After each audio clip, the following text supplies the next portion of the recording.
Graças a Deus. Louvado seja o nome do Senhor. No livro de Malaquias, capítulo de número 2, nós vamos ler a partir do verso de número 12, capítulo 2, e a partir do verso de número 12, que nos diz assim: o Senhor extirpará das tendas de Jacó o homem que fizer isto, e o que vela, e o que responde, e o que oferece dons ao Senhor dos exércitos. E ainda fazeis isto: cobreis o altar do Senhor de lágrimas, de choros e de gemidos, de sorte que ele não olham mais para a oferta, nem a aceitará com prazer da vossa mão. E dizeis: por quê? Porque o Senhor foi testemunha entre ti e a mulher da tua mocidade, com a qual tu foste desleal, sendo ela a tua companheira e a mulher do teu concerto. E não fez ele somente sobejando-lhe o espírito? E porque somente ele buscava uma semente de piedosos. Portanto, guardai-vos em vosso espírito, e ninguém seja desleal para com a mulher da sua mocidade, porque o Senhor Deus de Israel diz que aborrece o repúdio e aquele que encobre a violência com as suas vestes, diz o Senhor dos exércitos. Portanto, guardai-vos em vosso espírito, e não sejais desleais. Enfadai ao Senhor com vossas palavras, e ainda dizeis: em que o enfadamos? Nisto que dizeis: qualquer que faz o mal passa por bom aos olhos do Senhor, e desses é que ele se agrada. Ou onde está o Deus do juízo? Amém? Podeis assentar, amados, em nome de Jesus. Meus queridos, nós continuamos dentro de uma campanha, de um propósito sobre a vida conjugal. Já temos 2 semanas passadas, que nós estamos hoje na terceira, que estamos dentro do mesmo assunto. É um estudo sistematizado, embora resumido, mas nós estamos procurando detalhar, porque eu tive esta preocupação, porque tenho desde muito tempo esta preocupação de estar orando e falando sobre a vida conjugal, porque nós todos somos testemunhas de que a vida conjugal tem sido janela de entrada de setas malignas para a destruição da igreja do Senhor. Um propósito maligno de destruir com a igreja do Senhor, ou seja, tentando impedir o projeto de Deus. Nós estamos fazendo parte de um projeto futuro. Deus tem um objetivo de estabelecer um reino, e nós estamos dentro desse projeto que vai ser concretizado no eterno futuro, que foi arquitetado no eterno passado. Antes da fundação do mundo, antes de todas as coisas, Deus já tinha planejado um reino futuro, e a vida familiar, a vida conjugal, está contribuindo para a concretização deste reino futuro. Por isso nós nos preocupamos, porque cada ser na terra, cada pessoa existente neste mundo, que se inclui anjos e homens, tem o seu papel contribuinte para Deus, para o reino de Deus.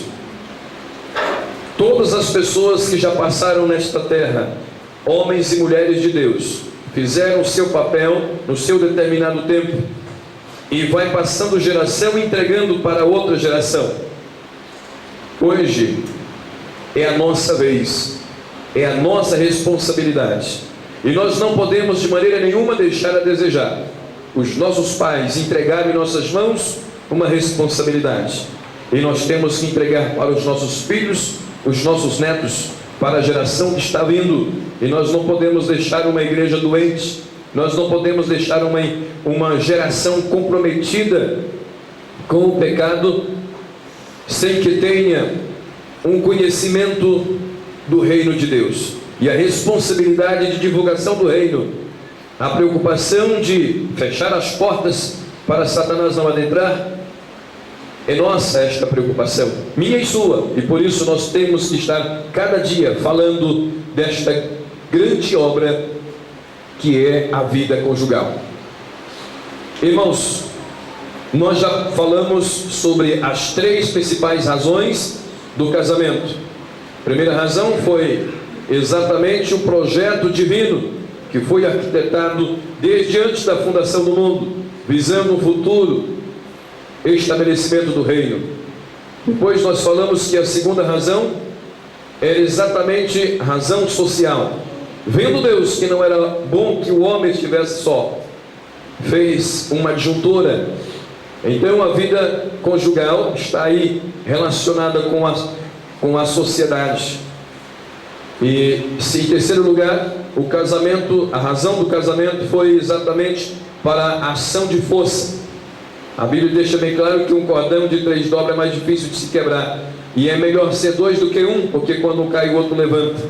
E nós vamos encontrar em algumas ocasiões que alguns homens obtiveram vitória porque foi auxiliado pela sua esposa. Algumas mulheres tiveram vitória porque foi auxiliado pelo seu marido. No entanto, a vida conjugal, a razão do casamento é para estar dentro do projeto eterno de Deus, para que faça parte, porque nós fazemos parte da sociedade. Deus foi quem viu isso. Em terceiro lugar, para que seja uma potência. Por isso eu quero dizer que quando um casal está realmente dentro dos padrões bíblicos, torna-se um casal vencedor, vitorioso. Depois nós falamos sobre o que se junta numa vida conjugal. Há uma junção física, e eu disse que essa junção física está aí no relacionamento corporal. Existe uma junção sentimental, psicológica, e existe, em terceiro lugar, uma junção espiritual. Por isso que o matrimônio deve ser feito, conforme disse a Bíblia, no Senhor. Nós falamos quais são as autoridades em que o casamento está sendo aprovado. Quantas autoridades encerra o casamento? São 4 autoridades. Os irmãos se lembram quais são? Quem se lembra? Primeira autoridade, autoridade divina, eclesiástica, que é realmente pastor da igreja, hein? Civil, que é representado pelo juiz de paz, que está representando a autoridade do país, e a igreja, representado pelas testemunhas. São 4 autoridades que está confirmando o seu matrimônio. Deu para perceber o quanto é sério? Deu para perceber o quanto isso não é brincadeira? Casamento não é uma aventura. Tem gente que casa por aventura, porque dentro de casa se acha que os pais são muito perseguidores, exigentes. Vou casar porque agora eu vou ter liberdade ao lado do meu marido. Engano seu. Casamento não é para fugir de um problema, não. Outros se casam porque simples por fantasia, porque a coleguinha casou e encheu a cabeça dela que deve se casar também. Não é assim. Casamento não é uma aventura. Casamento, a outros casa e já diz logo assim, já cansei de ouvir pessoas dizendo, eu vou me casar, se dá certo bem, se não dá, advogado está logo ali, já prepara logo o divórcio. Nunca que alguém pode se casar pensando em um advogado, mas infelizmente na porta do cartório já tem advogado entregando lá o seu cartão de visita, qualquer coisa liga para mim. Infelizmente, irmãos, são auxiliares malignos que estão cooperando. Você sabe que o ser humano ele é regido por um senso psicológico, em parte. E esse senso psicológico transmite mensagem muitas vezes negativa, que suplanta até as positivas, e esta força leva para dentro de uma cabine de controle, que muitas vezes leva a concretizar mensagens que foi recebida e alimentada através do seu psicológico. Se uma pessoa vai casar e diz assim: eu vou casar, mas vou fazer uma tentativa, se não dá, amém, parte para outra. Então essa mensagem fica lá dentro. Outros se casam e nunca esquece do caminho que veio. A casa do seu pai está aberta para receber, depois do casamento, você e seu esposo, ou você e sua esposa, não para receber o outro. Mas tem gente que essa porta de solteiro não se fecha. Sai da casa do pai, vai, se casa, mas deixa aquela porta proibida se fechar, não deixa aberta. Qualquer coisa eu estou voltando de novo. Não, essa porta tem que ser fechada, para você nunca mais voltar lá solteira, nunca mais voltar solteiro, voltar assim, com o seu esposo. E tem gente que esquece de fechar essa porta, qualquer coisa, não, eu volto para casa do meu pai, eu não andava passando fome, eu volto para casa da minha mãe, eu não andava passando fome. Não deve pensar assim. Você casou, foi para viver ao lado do seu esposo, você casou, foi para viver ao lado da sua esposa. Estas mensagens negativas, elas são enviadas do diabo. Alguém disse que ele está no inferno, outros que ele está no espaço. Eu não quero saber onde que ele está, eu quero só saber que ele vai ser lançado um dia no lago de fogo e enxofre, junto com os perdidos. Eu quero saber onde está o trono de Deus, que a Bíblia diz que está no céu de glória, e para lá nós estaremos indo em nome de Jesus. Louvado seja